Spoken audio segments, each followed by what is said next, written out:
एक कांटा जो दशकों से हमारे भारत और दुनिया की सुपर पावर्स में से एक बनने के हमारे सपने के आड़े आ रहा है। भारत जो दुनिया की एक one of the leading emerging super power है, जो हर फील्ड में अपने झंडे गाड़ रहा है, वो एक फील्ड में क्यों सालों से स्ट्रगल कर रहा है। आज हम टेक्नोलॉजी में काफ़ी प्रोग्रेस कर चुके हैं। आज हम टेक्नोलॉजिकली एडवांस सैटेलाइट्स और रॉकेट स्पेस में भेज रहे हैं। हम वर्ल्ड की कुछ मोस्ट एडवांस्ड और विध्वंसक मिसाइलों का बेड़ा रखते हैं। हमारी मिलिट्री दुनिया की चौथी सबसे ताकतवर मिलिट्रीज में से एक है। और तो और हम उन कुछ चुनिंदा देशों में से एक हैं जिनके पास खुद के न्यूक्लियर वेपन्स हैं। पर एक चीज़ है जिसमें हमारा प्यारा भारत पिछड़ रहा है। क्या आप जानते हैं वो चीज़ क्या है? तो जी हाँ, मैं बात कर रहा हूँ एक स्वदेशी जेट इंजन की। तो Jai Hind guys, my name is Harsh and I welcome you all to yet another video of fort to frontline. आइए जानते हैं कि एक स्वदेशी जेट इंजन हमारे देश के लिए इतना ज़रूरी क्यों है। इसे आप यूँ लीजिए कि एक फाइटर जेट एक इंसानी शरीर है और एक जेट इंजन उसका दिल। एक जेट इंजन फाइटर एयरक्राफ्ट के लिए एक क्लाइंब पावर जनरेट करता है जिसे हम थ्रस्ट कहते हैं। सरल भाषा में एक ऐसी फोर्स जो एक फाइटर एयरक्राफ्ट को आगे बढ़ने में मदद करती है। पर इसे बनाना इतना सरल नहीं है जितना लग रहा है।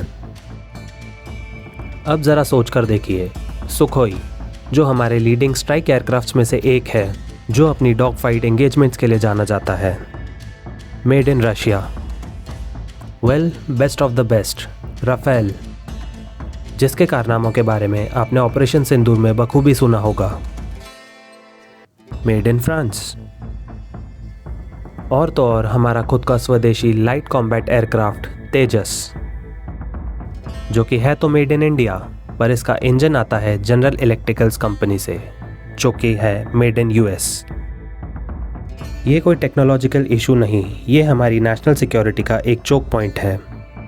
क्योंकि एक फ़ोन कॉल, एक सैंक्शन और हमारी सारी की सारी फाइटर फ्लीट ग्राउंडेड। और यही नहीं, सोचिए अगर कल को हमारी पाकिस्तान या चीन जैसे देशों के साथ लड़ाई छिड़ जाती है, तो हम हमारे फाइटर्स के मेंटेनेंस और स्पेयर पार्ट्स के लिए इन्हीं देशों के ऊपर हद से ज़्यादा निर्भर हो जाएंगे। और इस सिचुएशन में अगर युद्ध और सैंक्शंस की वजह से हमारी सप्लाई चेन इम्पैक्ट हुई, तो हमें इसका बहुत बड़ा खामियाजा भुगतना पड़ सकता है। तो आइए दोस्तों, समझते हैं कि एक जेट इंजन आखिर काम कैसे करता है। अगर मैं सरल भाषा में कहूँ तो बिना एक जेट इंजन के एक फाइटर जेट सिर्फ एक टीन का डब्बा है, जैसे ये मिनिएचर मॉडल। आइए इसकी वर्किंग को थोड़ा डिटेल में समझते हैं। एक इंजन कुछ इस तरह 6 भागों में अपनी पावर जनरेट करता है, जिसमें से पहला हिस्सा होता है ये इनटेक सेक्शन। फिर आता है low pressure compressor, high pressure compressor, combustion chamber, turbine और finally exhaust nozzle. Intake fan बाहर से आ रही हवा को तेज़ी से इंजन के अंदर खींचता है और कंप्रेसर की ओर पुश करता है। कंप्रेसर में लगे ये ब्लेड्स हवा को और ज़्यादा फोर्स से कंप्रेस करके कंबशन चेंबर की ओर पुश करते हैं।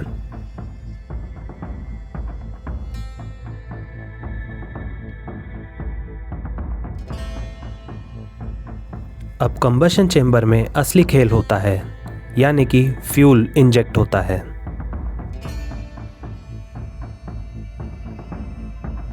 फ्यूल इन छोटे छोटे पाइप्स की मदद से अंदर कंटिन्यूसली स्प्रिंकल होता रहता है, कुछ इस तरह।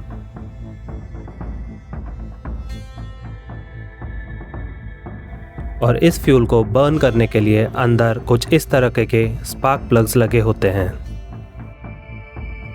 अब हमारी कंप्रेस्ड एयर बर्न फ्यूल के गैसेस के साथ मिलकर टरबाइन की ओर जाती है फुल फोर्स के साथ।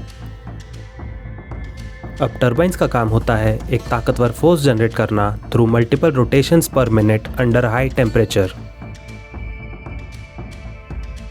ये टरबाइंस बने होते हैं एक खास तरीके के मेटल से, जो कि बिना टूटे बिना पिघले हाई टेम्परेचर को सहन करते हुए मल्टीपल रोटेशंस लगा पाए।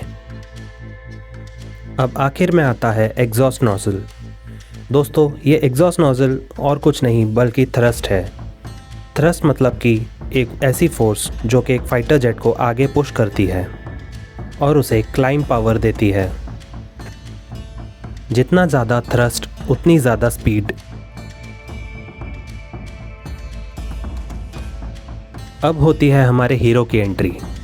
1990 भारत एक सपना देख रहा था, अपना खुद का स्वदेशी फाइटर एयरक्राफ्ट और उसका खुद का स्वदेशी जेट इंजन कावेरी, जिसका नाम हमारे भारत की सदियों पुरानी एक नदी पर रखा गया है जो कि लगातार और पूरी ताकत के साथ बह रही है।